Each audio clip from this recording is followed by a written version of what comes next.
So, like, one of the things we enjoy doing the most, although it's a stressful case, is when we do the microvascular breast reconstructions or any sort of these reconstructions, because it's going to be at least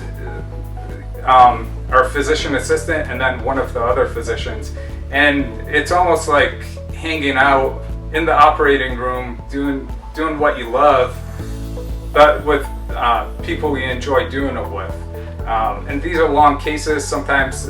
10 to 12 hours, so doing them with people, like, we can sort of play off each other and decrease the tension, relax, give